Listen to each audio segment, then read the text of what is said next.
are still in the theme of under 35 entrepreneur with the next panel discussion where we'll be hearing about the future of accelerators, in which way we're heading to, and also what is the trend right now. So we'll be hearing from a lot of famous startups internationally and globally, ladies and gentlemen. So allow me to welcome the first panelist. He is the founder of Rice Corporate Innovation Accelerator. Ladies and gentlemen, please welcome Dr. Kit Supachai ค่ะ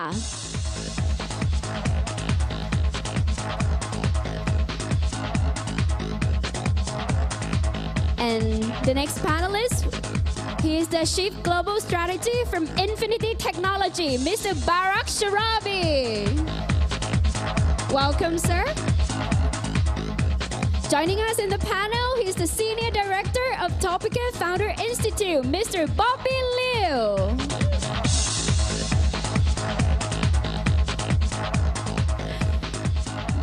Joining us, the Managing Director of DTech Accelerate.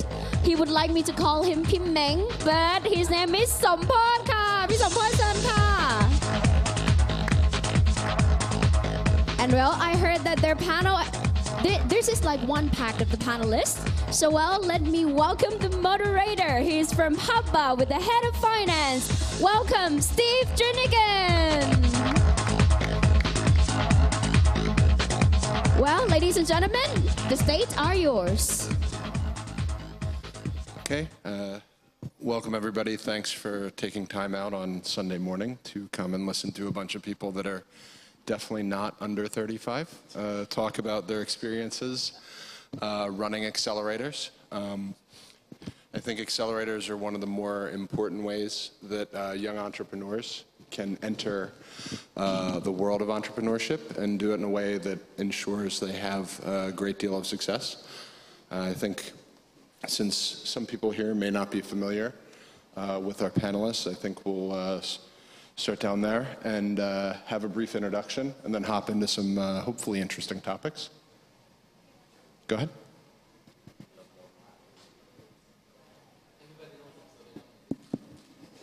I think mine is the only one that... No, here, just take this. Oh, this one is okay. Okay, my name is Meng, and I'm running the DTech Accelerator. So our DTech is one of a good accelerator in Thailand, of course, and and we already run this for 5 years already. This year for 6 batch. So far we already incubate and accelerate the team more than 45 team, and so far all combined valuation together is around already reached 5 billion Thai bahts today, and 70% of startups secure foreign funding. Yep. I'm willing to join his accelerator. Okay, we are actually under 35, but with twice the experience. You like that? 3 times maybe. Yeah. Okay, hi, my name is Bobby Liu. I'm the co-director of Topica Founder Institute. We do really early stage, idea stage accelerator over 14 weeks.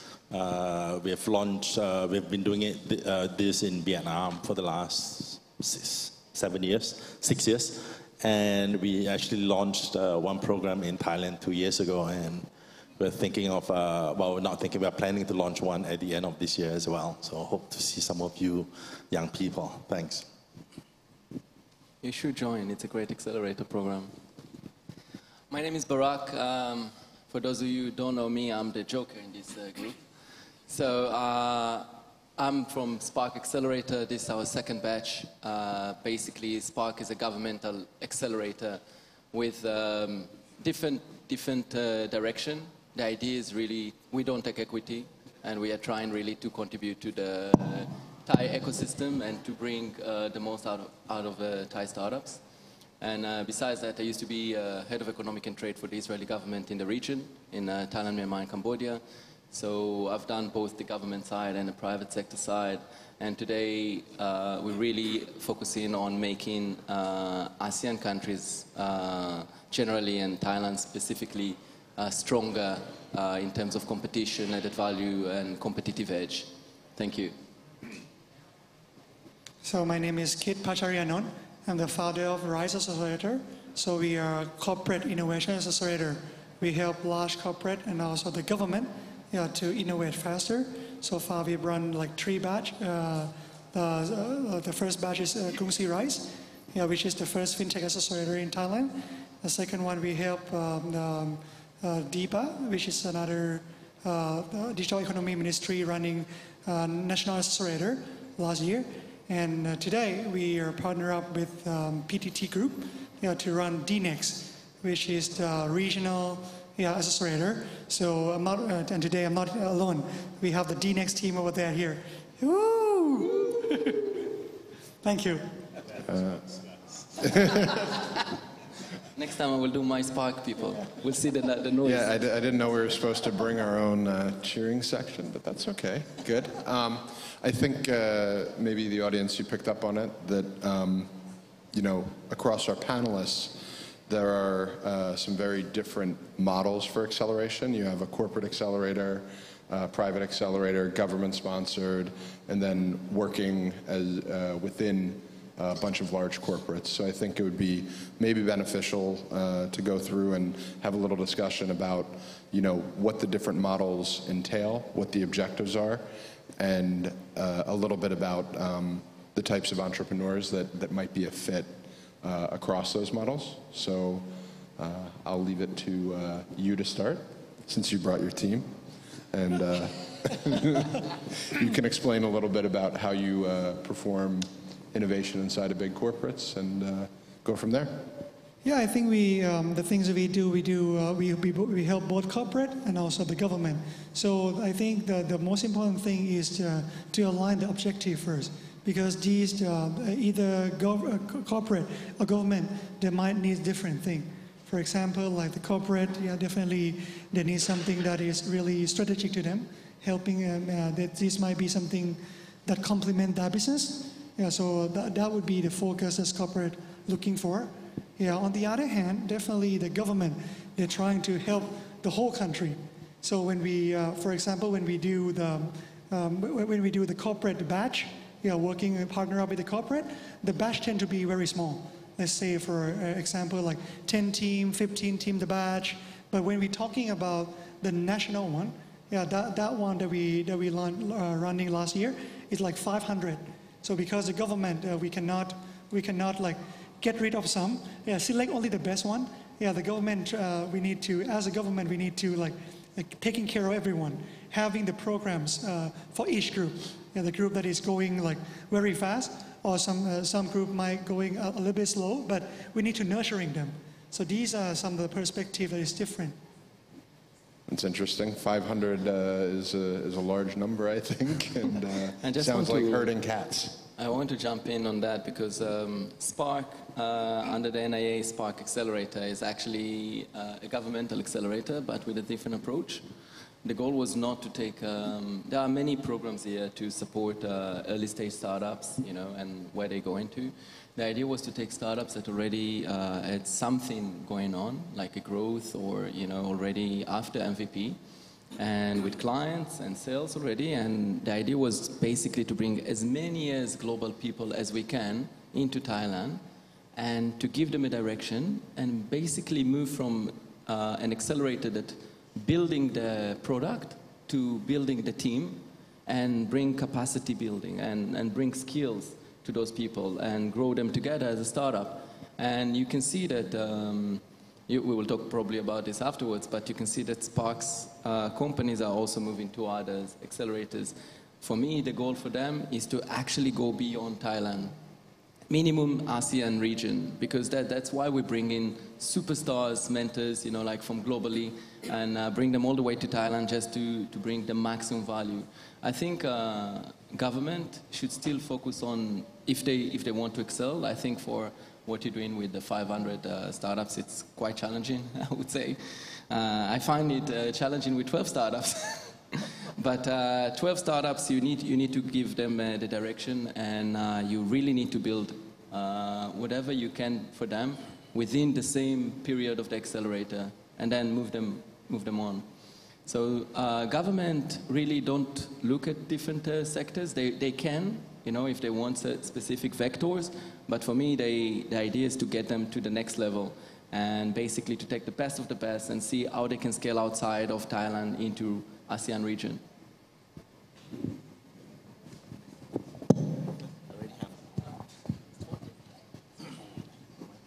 We all have functioning mics now? I don't have my 2 coffees yet, so.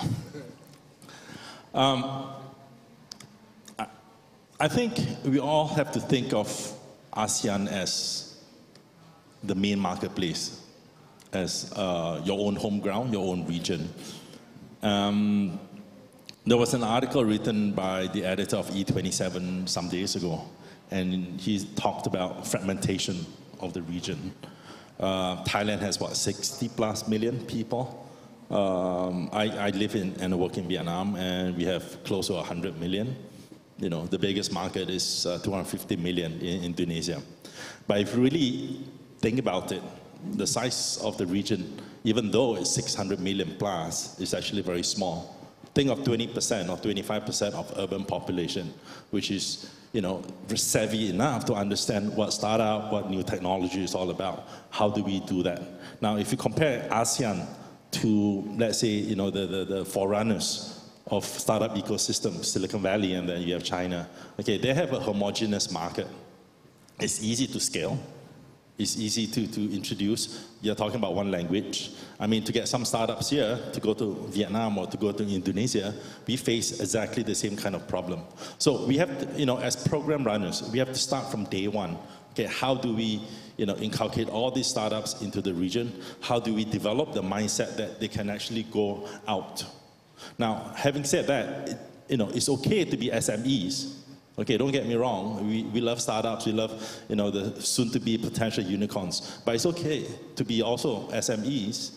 If you're making $20 million a year after 5 years, hey, that's a damn good business, right?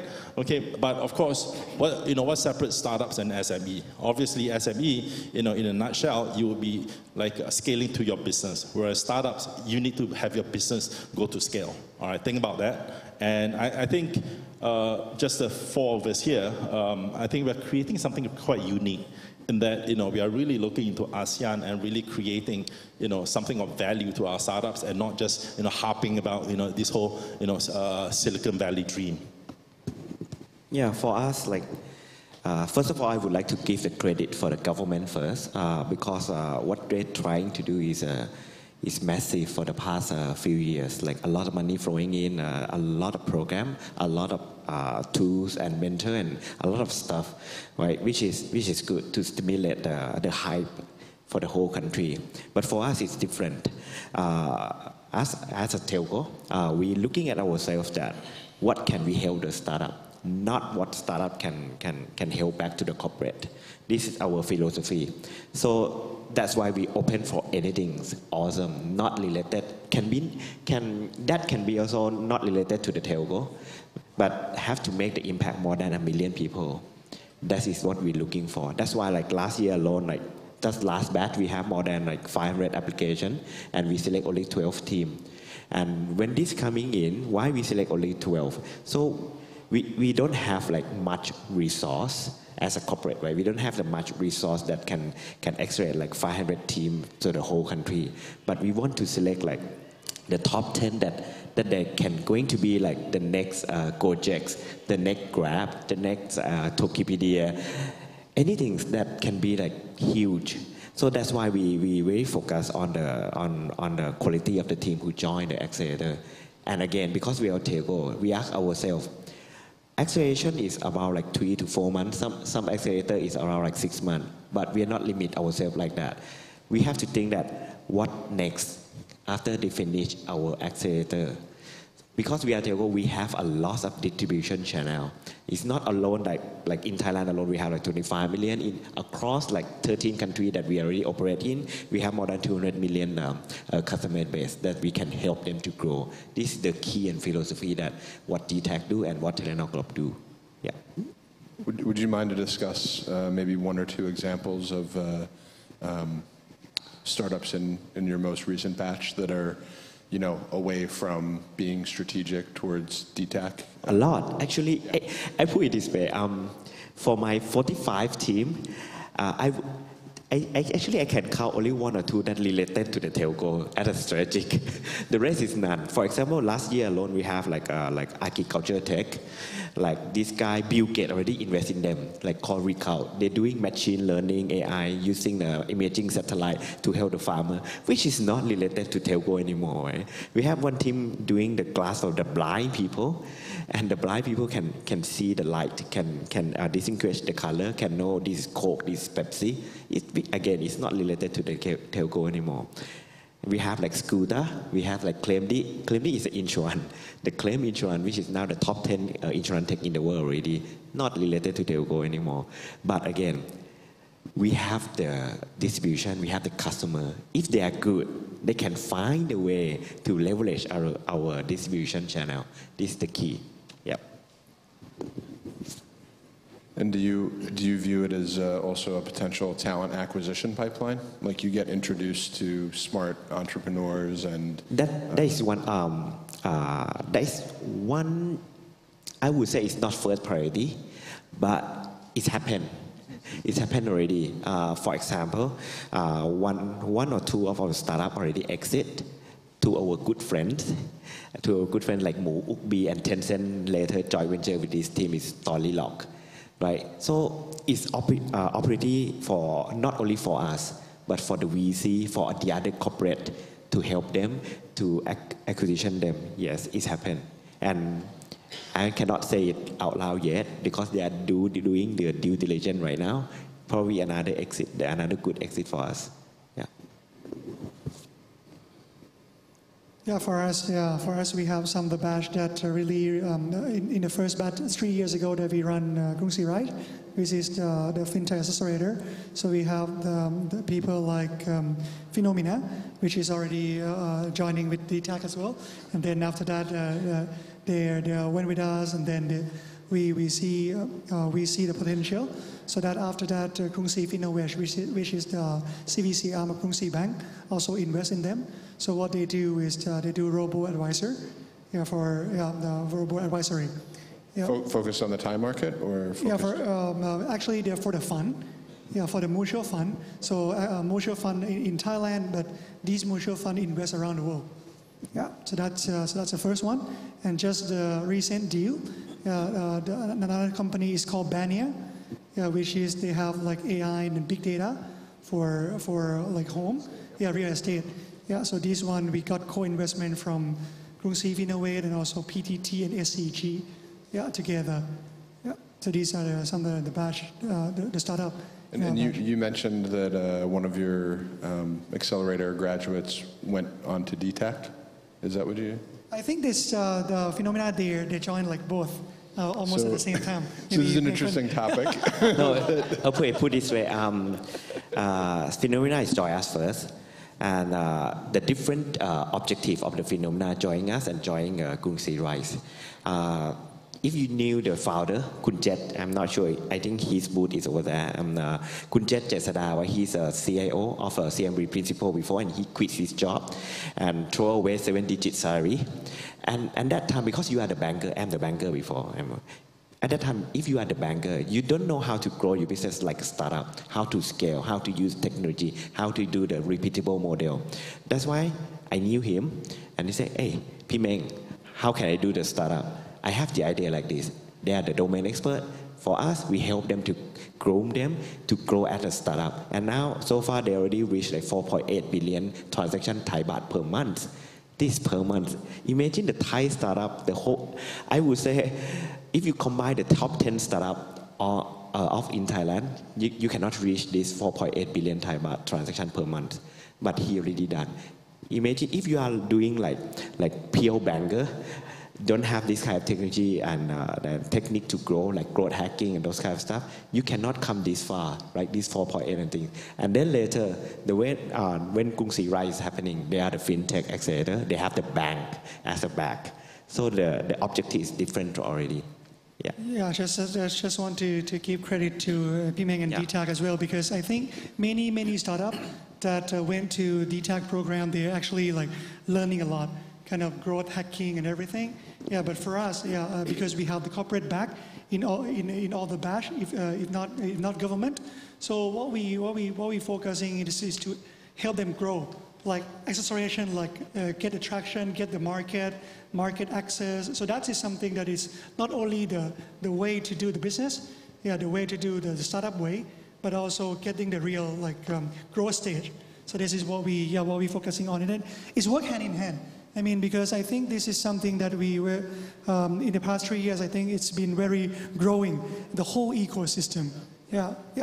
Is it a bad sign if a graduate from an accelerator jumps into another accelerator? Does it sort of indicate that potentially they have not absorbed or proven what they're supposed to prove during the acceleration program, or it's not a pass-fail? I'm asking, I'm not saying. Sorry. Just to mention on that, because I see some, DTAC just have a few batch 1 Spark startups that just came to DTAC, and we got 1 from DTAC batch 4 and 3 from DVA. So the thing is that for me, I think that it depends on the goals. I think as Kun Meng was saying, like if there is a purpose to move into another accelerator in terms of getting the backup of a bank or getting the back of a telco or even just like excelling, that's one thing, right? But I think an accelerator is supposed to build you as a team to be better in the business, right? So I think and this is a credit for the Thai government, that they're looking to get Thai startups to move them, as Kun Bobby was saying, like move them from SMEs direction into a startup direction, and to see what we can do to take them outside of Thailand. But to jump between accelerators, unless there's a purpose, really like strong purpose, I think you need to focus as startups. I would focus on the business. I would start building. I will take all the skills that I got in the accelerator and start building something outside of it. In Israel, we're saying that you study the first degree, and you cannot just jump into a master degree. You need to work a bit in the private sector. You need to work wherever it is to actually get your skills into action. Because if you only learn in the whole time and you're not practicing, yourself and actually doing, then basically you are taking some of the skills out and you're not leveraging on everything that you get.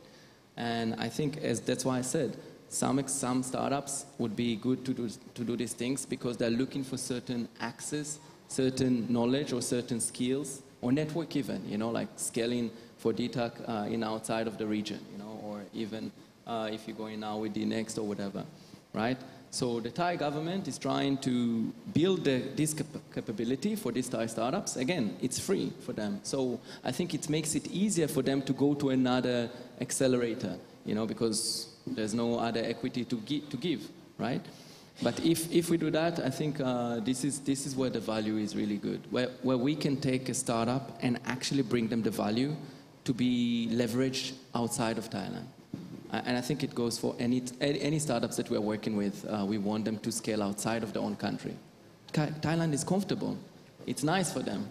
Yeah, no, I think, Bobby, you made a good point about earlier about, not every business has to be a startup. Not every business has to, scale to what's unicorn status, and, having a nice SME, to provide an income and, allow somebody to do what they enjoy. That's a great goal. What do you panelists feel about, the skills that are taught in an accelerator? Are they transferable to running a business like that? I mean, how much is focused on actual business, customer acquisition, operation, versus how to write a 12-page pitch deck that, gets you your next check? Okay, going back to the previous point about people, all the founders jumping in and out. I think we, as operators of accelerator programs, we are one part of the ecosystem. We are ecosystem builders, really, right? And from accelerator program standpoint, I believe the strongest thing that a program can bring to the startup is actually the network effect. Who can you connect them to? How do you accelerate them through the connection? It's not just about the paperwork. It's not really just about the funding. Funding is great, right? But leave funding aside. I think founders need to consider what program they want to enter to be part of what kind of network they want to adhere themselves to. I mean, we hear about this thing, you hang around with 5 really successful people, you're the average of the 5. So it's the same for Accelerator program as well. Going back to the talent as well, I think as an Accelerator program, we kind of offer about the same thing, right? Ours is more curricular based, right? Every week we have a different session, basically letting founders understand, the journey. At least ours is really right in the beginning, of the journey, and then you can decide whether you really want to become a founder or do you want to be part of a founding team, right? We teach them how to write a pitch deck, how to pitch, the value proposition, vision, everything else, right? But as a good founder, you understand that these are all lessons to be learned. Just like you go to school, you learn a lot of lessons and how you absorb it and how you actually, most importantly, how you utilize it with the network that is given to you within, the program. So I just want to say that, I learned a lot from the first batch that we had because I just give it as an example. On week 7, we went for some group activities outside, and it was social and everything. And this is when we realized that these things should be in the beginning. Like, we need to break the ice between the startups. I want to see more startups collaborating with each other within the accelerator. They have some good ideas between each other, and working together can actually scale them much better than what they think that they can do by themselves. And I think one of the things that we're doing at Spark is, first of all, we divided in the second batch. We decided to focus on the basics, then we moved to advanced skills, and then we moved to expert skills. But another thing that is quite important is that you know that, and you know that, it's like all of you are coming to Spark as well to contribute. We want the ecosystem to collaborate on that. We are not, as a governmental accelerator, we are not outside of this ecosystem. I believe that everybody should collaborate with each other. It's a small ecosystem here. There's not like 6,000 startups. So whatever we can do to assist those startups to scale, I think everybody here in this panel is more than happy to support that. And I think that's our biggest value as accelerators here. It's an easy, and I think that's also why they jump in between accelerators, because they believe that they can scale on other people's network, as Bobby was saying. So you're talking about cooperation amongst the participants in each accelerator, and then cooperation across accelerators.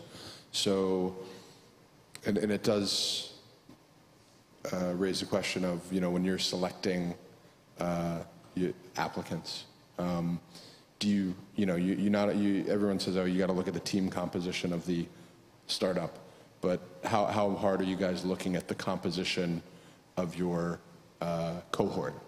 Like, do you try to avoid getting too focused in one area of technology? Is it something where it's you just pick, to use a sports metaphor, best player available? How does that process work from your perspective? Yeah. Probably everyone look at me, okay.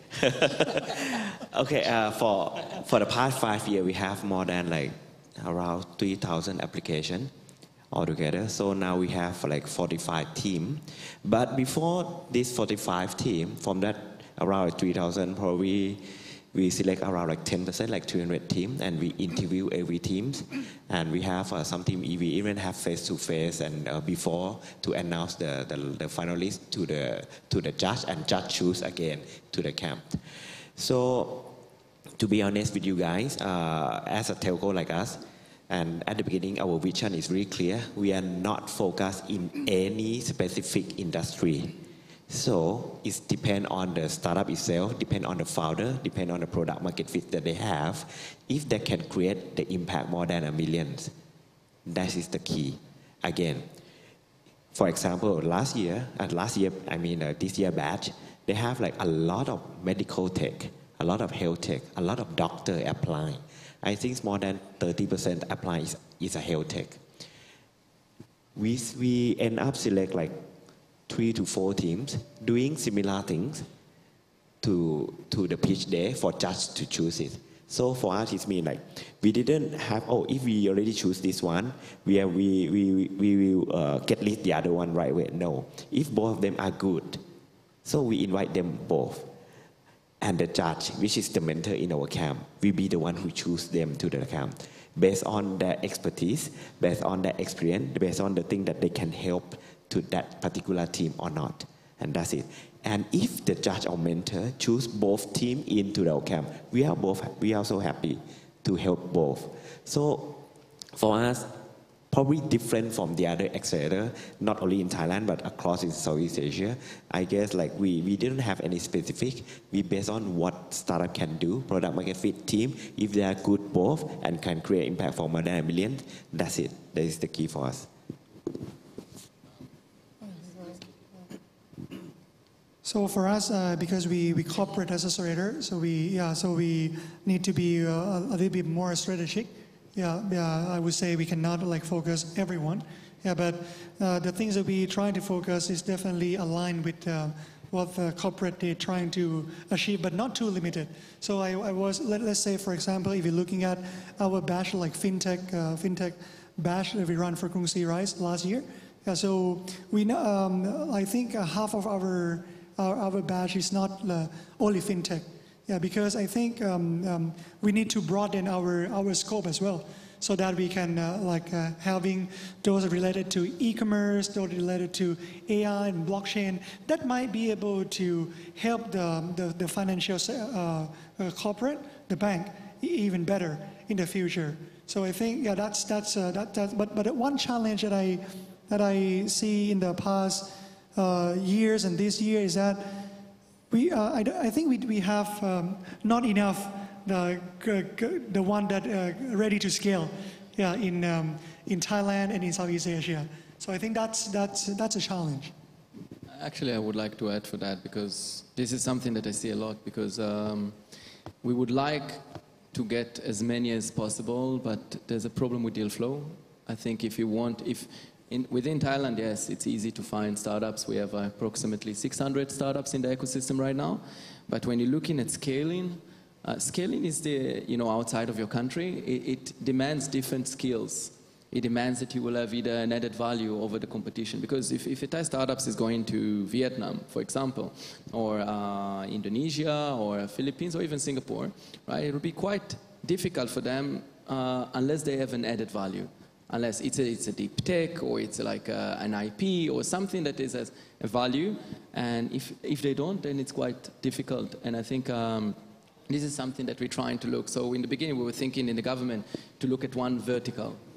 But then we realized there's not enough for one vertical to scale, as you said, right? So we are looking at everything. And we are actually, just to relate to what Kun Meng was saying, last year, we just did like the submission of the applications, then the pitching day. And then this year I realized, it doesn't work, because some of the startups that come into the accelerator, they say, and it seems so easy and clear, but it's not so easy and clear, right? So we're doing interviews. And then after the interviews, we're sitting with them 1 more hour, and then we're going for the pitching day, like something like somewhat what you said. So for me, this is something. But I think collaboration between regional accelerators can bring much more value, because when you go in, for example, for Vietnam, if I'm a Thai startup and I can pick up the phone, listen, Bobby, can you help this guy? He's coming to Vietnam. He has an access. He has already an access in Vietnam. He can actually create value for this startup. I think the same, like if I think of a startup that is so good in telco, right, I would say, Meng, listen, look at this startup. I think he might be able to get inside DTAC network. The same goes for fintech. So we always say in the startup, we ask them, what's the goal? What are you looking to get? And then basically from there, we're trying to assist them. And I think this is, there's no like personal feeling inside, especially when you don't have any equity inside. So we just want them to be better. And I think that's what everybody wants. So Founder Institute, we focus more on founders, right?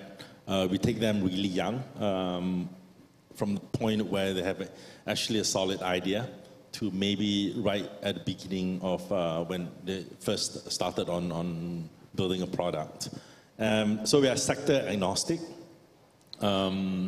We probably won't take in anyone who is doing AI or blockchain, or deep tech for the matter, because you better start doing 24 months of research with the data before you even start thinking, right? So stop thinking about blockchain. Okay. This is good advice. All right. Right. No bank has ever said that they are powered by Microsoft Excel. It's the same thing. Think about it. This is also very good advice. So very early on, and in our programs, it's very common to see a few founders actually coming together at the end of the program, if they finish, and to become co-founders. And this is what we think, globally, FI is such a good level of success, is that, we nurture them from way in the beginning. I think I'm the luckiest of the three, of the four of us here, because I'm able to mold them right from the beginning. I think that's something what Haba is doing as well, right? Whereas you guys have to take in startups to a certain level, and sometimes, do you pivot? Do you not pivot? Do you change? And, they're always in that, between, a rock and a hard place, right? So for me, I think I'm the luckiest of everyone here. Yeah, it's a little challenging to be nurturing and also direct. I think a lot of times you're talking about founder focus, right? And a lot of times we see really good founding teams solving a really pointless problem. And it's like you're smart people, but you've chosen to do something that no one's ever going to pay you for, that doesn't, have a need in the market, and sort of explain. And they're like, yeah, but I really love it. And it's, and you're like, I get it. Like, I understand that you enjoy this, but something you enjoy that costs you money is a hobby. It's not a business. And so sort of having that type of conversation with founders, it's tough, but it's absolutely necessary. And I'm wondering how you guys maybe either have that conversation or maybe push them a little less directly. I'm just incapable of being, roundabout. Not direct. Yeah, it doesn't work. Cut a long story short, in our program, over 14 weeks, we take in about 30 plus, almost 40 founders at the start of every batch. We finish with 10 or 12 founders. So we actually kick them out. They are offended by you. Yeah. So we actually tell them, not because they are bad founders, there are many reasons, right? Okay, first of all, not everyone can be founders, but everyone can be great founding members. Think about that, okay? And every good startup need at least 10, and I'm being conservative here, 10 really great founding members to build the team, right? So imagine if your startup, by the time you get to, Ming's program, you have about 100 people or something that you're accelerating. So imagine you have 100 startups multiplied by 100 people. That's really powerful. That's 10,000, right? So it's not just about you being founders. It's about you building yourself, to be the best second person, the third person, right? So quit thinking about you have to become the alpha guy. No, you don't have to. You can be a great beta, and alpha needs a beta as well. Yeah, you both of you make a very good point. Both like product market fit, build the thing that people want, and of course the team. 72% of the startup that fail because of these two, right? Probably that you have a very good idea, but the founding team is not good to run it. Or probably you have a billion adventure team, but the thing that you want to solve is something that just only yourself and your friend want, but not the mass want. So what we knew this. We run this for 5 years already, this year or 6 years.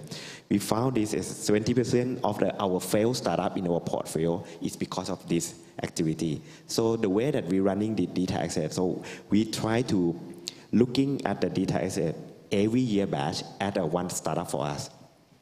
Come with me, one startup we build, we measure and learn every startup, every year, every batch. And we get the feedback, we get a lot of things that is happened last year batch to improve for this year batch. So what we are also looking for is a MVP, right? We are looking for the people who are our user, our startup, like 11 startup in our camp today is our MVP. Right, so we need to make the first MVP out every year, right? And that MVP to be determined to be success or not, it depends on how the customer accept, the real customer accept that product. This is our job. We help them together with them to build that MVP every year, and we shoot it out for the market. And the market acceptance is the result for us. That's it. So you basically, you don't have to tell them, the market tells them if they're solving a problem that there's just not a product market fit for it. Because the thing is, we already have like 500 team apply, and we select only 12. It means like around like 2% acceptance rate, even like lower than Oxford and Stanford University. You see what I mean, right? It means we already get the team, the top startup in country already. So when they come in, obviously the product market fit is already there. The team probably like 50-60% there, but I hope at the end of the batch they will 100% there. But for those teams who not reach that 100% there, probably they need to pivot by themselves. We didn't tell them, oh man, you cannot go that far, you need to pivot. No. But our process along the way, that 4 months, they knew themselves that, oh shit, I need to pivot. That's it. So could I ask you guys about what are your KPIs as Accelerator operators? I mean, what do you consider success for your I think each one has a different KPI. Yeah. It depends on what's the background or what's the behind Accelerator goals. I guess for Bobby, it's like the founders' capabilities. For us, it's we want them to scale outside. I realize that it's quite difficult to take them outside, but I think if we open them doors in other countries, if we are able to give them the ability to do that, if they are better at the end than they were in the beginning, or they were looking for funds and we got them the funds, then for me it's a good success story for them. I want, if they get in after us to, let's say, DTAC and they're feeling like they can scale much better, then it's good for us. The same goes for Rise. I really want to build them in the best way to shape the startups so they can scale outside of Thailand. And that's why we bring in mentors from globally, so they can actually connect them to global. This year alone, we have Korea Accelerate, we have China Accelerate, we have Brink, we have others, that this is what we're looking at, right? So if we can scale them outside of Thailand, that's already a good start for me. Yeah, and for I just want to add on that, I think in every branch we have different KPI. But coming back to Rise mission, we're trying to drive 1% of GDP for Thailand and Southeast Asia. By helping because we be able to do that because we help the startup and also the corporate. To let's say if they can build a new service and then can attack the market larger. So that's just something that we really focusing on to drive the impact. That's the first thing. And the second thing is that as for example, the current batch that we run, DNext, that we cooperate with PTT Group. We bring all the startup we have application from 36 countries worldwide, and then the top 15 team is here with us in Bangkok for 12 weeks. So the target for these 12 weeks is to let them have the first customer. The KPI is to let them have the first customer, first check, first purchase order, in these 12 weeks. For us, this is our secret sauce. Actually, why DTAC is actually is very wait, and we're getting it very live good on one. stage. But I will tell you. Our KPI of the DTAC Accelerator is the same, exactly the same of each startup who join our camp. This is very important. We have 11 team, right? This year batch we have 45 team. That means every year we have like 11 KPI. Our KPI is aligned with the team that join our camp. But this one is really tricky. Somehow, oh, how about your CEO? How about your CFO? You spend a lot of money per year. I believe a lot of accelerators have this kind of like board member and asking this kind of question. But we are lucky. Our CEO used to be a startup before. He exited his company in Sweden. And that's why he got acquired by Eternal Group and joined our CEO. And our group CEO, Kun Sikwe, he's the one who set this data asset, build the data asset at the beginning. So he understands every step. So he understands that if we have the corporate KPI to put on them, at the end of the day, we are not scale. But if we align the same KPI with them, this is the key. Our team support everyone. They were doing the same thing to align with them. That is our KPI. The second one, the most important for us again, we work closely with them. If they're going to fail, we will ask them to fail very fast. We are not the one who say, oh, you are about to fail. Hey, let's give some more money and I will help you to drag you for another 6 months. No. If they are going to fail, we will say, okay, let's try another shot. If fail. You spend all money and see how. Because we believe is that if you fail fast, you success faster and that's it. We don't want to create another 11 zombie to the ecosystem, okay? We want to create like that 11, like, don't need to be unicorn, can be centaur, 100 million of the company. Can be like Little Pony, $10 million company. That's it. This is our key. Yeah. Unicorn versus My Little Pony. Okay, that's a different topic, but I just want to say one thing. Sorry, just before. I think the most important things that we can do for the startups is to be direct with them. Like just to continue your point, if we are not direct with them, we can just like let them. It's okay. You can drag it, and then it will be a long fall, right? It's better to fall fast and to rise faster. You're being measured by the way that you rise after you fail.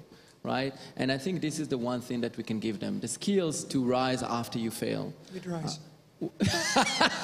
I would say with the Spark, Topica, Rise, and DTech Accelerate. Please, Bobby. I can't tell you my KPI.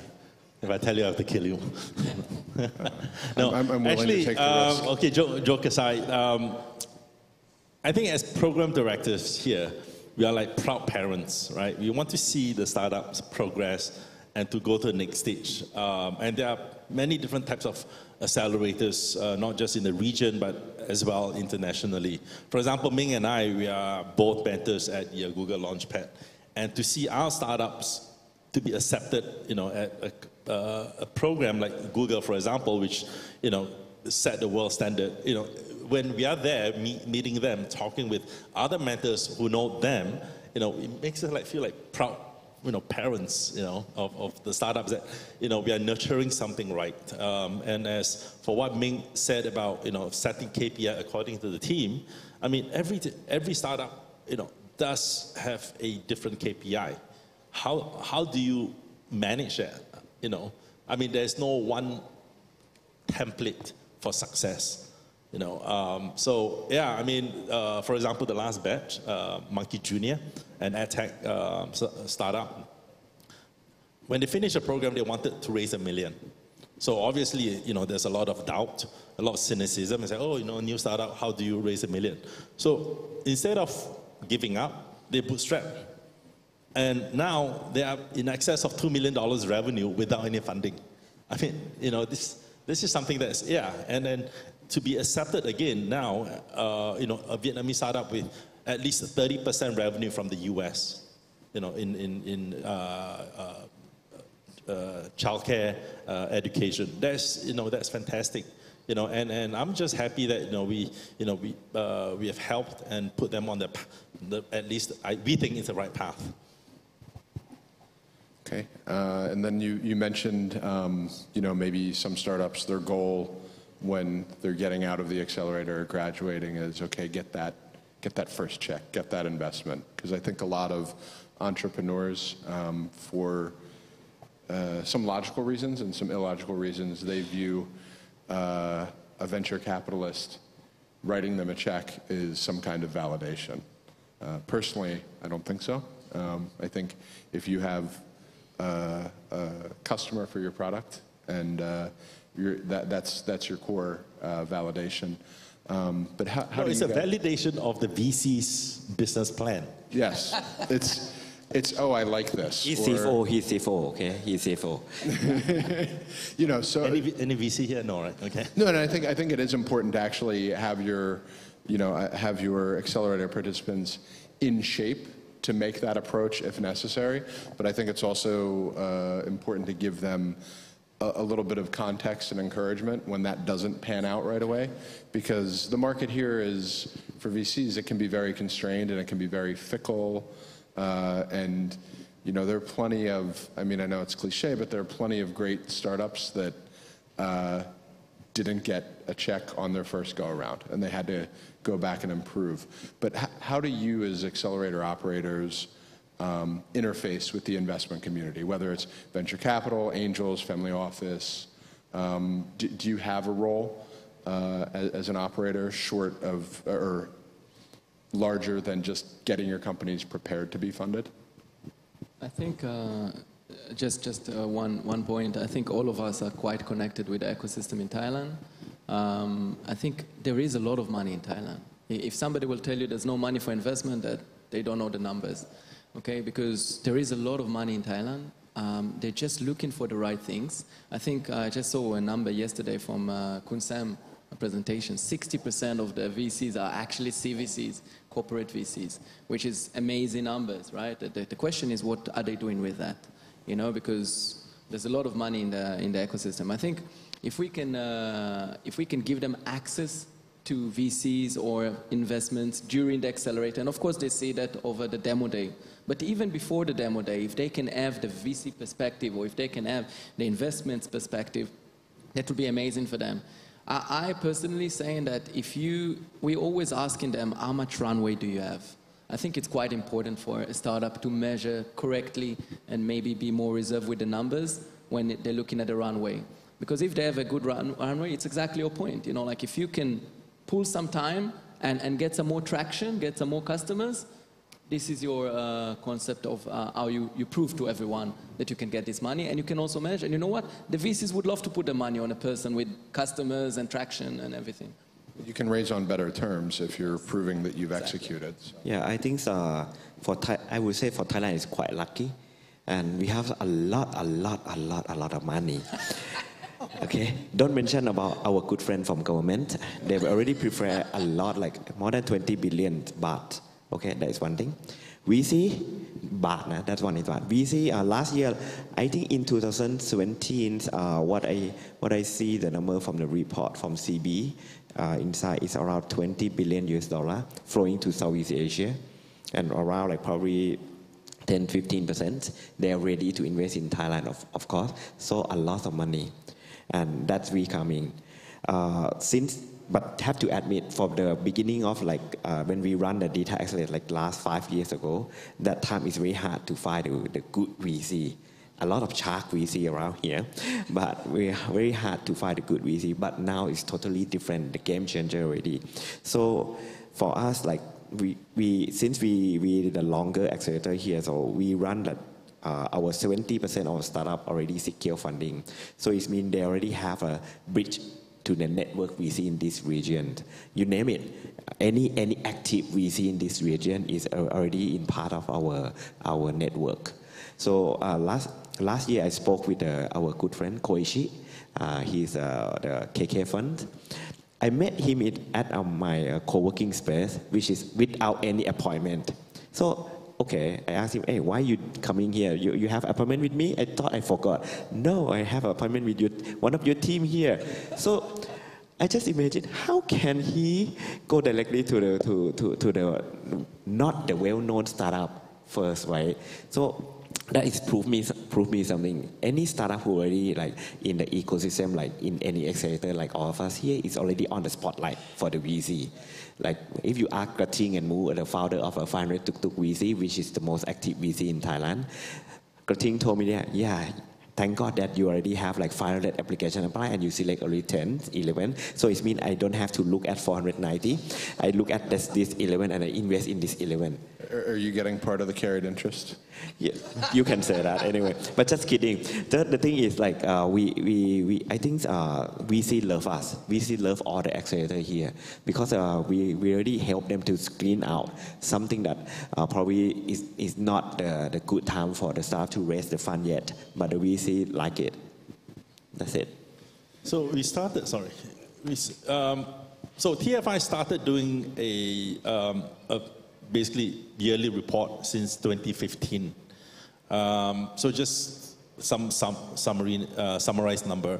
So 2015, we had about maybe $130 million invested in startups in Vietnam in total. 2016, it went up to past 200 million. And last year, 2017, we were a shade below 300 million. And back in 2016, happy to announce that 26% of all seed and Series A funding actually came to our alumni. So number one, we are really proud of them. We at least we contribute to the ecosystem. Number two, as what Ming said, there are more and more VCs coming around. And what I saw in the last 3-4 years was that the VCs actually 3-4 years ago, they don't even know each other. Today, it's a direct passage. It's not even like, oh, hi, my name is so and so. I'll send you an email. I want to see. It's like, hey, I'm coming tomorrow. Send me 3 startups or something like this. So it's becoming to that level, right? And yes, as ecosystem builder, again, I think it's one of our responsibilities to basically help them along. Having said that, we also tell the startups, okay, which VC to talk to and what money not to take as well. Recently I told a startup, I said, look, he's doing doing great stuff. And I said, what's the point of getting this amount of money when you could have gotten it, within 18 months of your revenue, right? So kind of like get them away to understand more of what this whole VC game is all about. Yeah, I totally agree with everyone. Yeah, because if you're looking at the number, like the largest round of investment in Thailand 5 years ago, like $2 million US. That's the largest round. Last year, 20 mil. It's like many 20 million deals. So that's like, wow, that's a 10 times growth in the past 5 years. And then if you combine the number, our in-house research, we see that the CVC in Thailand, we'll spend around $500 million US in the next 5 years. So it's meaning that if your number you said number is only 60%, so that's how big is Thailand. We got a lot of money. So that's why when we advise our startup in our batch, we say, hey, please focusing on the product and build the revenue, build the real revenue, and then the money will come. Very easy. Yeah. Sorry, just again, I agree with all of you, but just to continue this point, I think again that if you want to be a strong startup, you need to find a cutting edge. You need to do something different. Otherwise, you will always stay in your comfort zone. A startup, I believe that they are designed, again, otherwise it's SME, right? You want to be a good business, you can be good business with good revenues, amazing, right? But what we really want, I want to see a Thai unicorn. Really, I want to see a Thai unicorn. I want to see somebody who's building something that is so good that people in all over the world would like to do it. And that's what I want to do. You will see from us. Anyway, if you don't do it faster, we will beat you to it. We will try. Anyway, for our past experience, right? Since we are the early VC for every startup that we invest in every startup who join our camp. So back to the Dr. Kit said, like last 5 years ago, only 2 mils, right? And the staff don't know that much in the VC game and activity along the way. But nowadays, the Thai startup is growing a lot, both like knowledge and everything. They knew a lot of VC. They knew that some of VC is a shark VC. They knew that, oh, this is a good VC, legit VC, strategic VC. So, but again, to answer your question, as an early investor like us, we have to, is a must to involve in every step that they take another investment. So we help them to at least screen, you can say. But nowadays, not that much already because the Thais out there are very good in this. But 5 years ago, yes. 3 years ago, still, yeah, we still have to screen out some VC out. But last year and this year, no need already. They knew exactly what to do. Yeah. Okay, thanks. That's a great perspective. So we're counting down the clock here. So I think if we could just go in order, everyone maybe express sort of what they think in a short period of time. What's happening in 2019 for accelerators? You know, what's going to be the big trend? So start. For us, I don't know what to say. I mean, like, I still remain my same mission from the beginning. I want to help the Thai startup to grow the business, no matter what it is. The thing is, have to be like make the impact, obviously, right? So for us, it's kind of like, in order to choose any accelerator, you need to think of yourself first. What accelerator can provide the thing that you really need to help to grow your business? And if you don't know, you can talk with the alumni. You can talk with the people who already joined each accelerator. So therefore, do you know pro and con, right? So to decide for yourself. For us, if you ask me personally that how can I look at data access for the 2019, obviously we are getting better and better again every year, and because we build, measure, learn every year. We are not kind of like corporate CVC, like typical corporate CVC that have very strategic and things. We kind of like pivot ourselves every year as well. So yeah, the final line probably you will never walk alone, because I'm a Liverpool fan. So if you join us, if you join Data Asset, I will stick with you until you don't need me. That's it. You know our Haba motto is you'll never work alone. Yeah, so you know M is our batch. I'm going to be sending you a bill. Yes, Sam. Oh, M Haba is from our batch 1, right? You see? You're all working alone. Yeah. So, okay. 2019, lots of programs everywhere, lots of money around. I think what I really wish to have, and I'm seeing this happening, is that for founders to actually question the accelerator. Why should I join you? Yes. What can you offer to me? You know, rather than, looking at an accelerator and going like, pandering up to them, So it's, and I think that in itself will give us the challenge to become better, more unique, and more specialized. So it's competition for the top startups or for the top applicants. Yeah, it's just like, we choose founders to go through the program or to finish a program. I think founders also got to question themselves and us, what value do we have? Because ultimately, they are with us for 3 months, 4 months, with or without money. It's time spent. And time is something that, is better be well spent. Otherwise, it's just going to be wasted. So obviously I agree. For me, accelerators should really build the teams in order to scale them. So it's like scaling accelerators.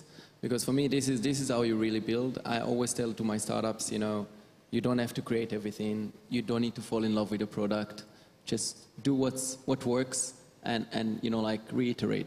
Do everything again and again till you actually measure. So the accelerator would actually help you to be much better at what you do, connect you to other locations again. Because for me, a point being, every startup in Israel is never looking at Israel. In Asia, it's different. They're looking at the country and they're like, let's focus in the country. But you're already comfortable in the country. So it's not a startup, right? So I want them to challenge themselves. I want them to understand that they have so many abilities to actually scale, to believe that they can do anything in any country. And if they're missing something, they should look at the component that is missing. If you're looking for deep tech, go to Israel, go to the US, go to other places. It doesn't matter.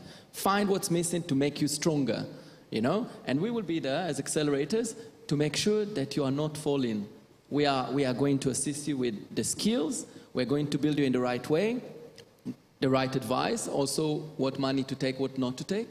But mainly, we are sort of like your co-founders to move forward as fast as you can, okay? Because the world is not about who's bigger or smaller. It's about who's faster to reach that point. Yeah, aligned with Bobby and Barack as well, because I think the key thing is that Accelerator startup might not need to join us. Maybe they can join Accelerator elsewhere in the world where the objective align, right? Accelerator objective as well as startup objective, and then the one who win gonna be the one who move fast. Because if you're not joining us, yeah, we accepting some international startup will coming to Thailand as well. So it's meaning that if you want to expand fast, you might not need to join other accelerator in other country to help you grow and scale very fast. So the faster we win. I would love, by the way, to see more global startups joining accelerators in Asia. Really, I think the injection of ideas and the brainstorming between different cultures and different countries would really disrupt the markets. And I believe that if you do that, this is how you scale quite fast. They just turned off the screen, but it came back on. Yeah, they don't care. I thought they were okay. kicking us Bottom out, line, so. for the Thai startup, don't join us. Seriously, if you don't see the value, don't waste your 4-month, 6-month time with us. That's it. Talk more with the alumni, network more with the alumni, and see what is happening. They have the access anyways. Come to Vietnam. He doesn't want to work. I don't either. Okay, so I'd like to thank all the panelists for their time and their insights, and I'd like to thank you, the audience, for joining us and sticking for the full hour and 6 minutes. I know it's lunchtime. Everyone looks a little bit hungry. So yeah, thanks. I just want to say thank you really for all the panelists as well. To Steve for moderating this great panel for me, like a knowledgeable panel. I want to thank the government. Kun Meng said it in the beginning, the government hosting this venue and giving a chance. I think more events together, this is what we need. Again, injection of ideas between different countries. I saw here Indonesia, Taiwan, I saw Germany, Chile. It's amazing to see. I think bringing them all together to the ecosystem, that's what's building the ecosystem. Thank you very much. Thank you. Thank you very much, and a big round of applause to this panel discussion. Thank you, sir. So well, if you never want to walk alone, walk with them, walk with the accelerators. So thank you very much. Thank you very much.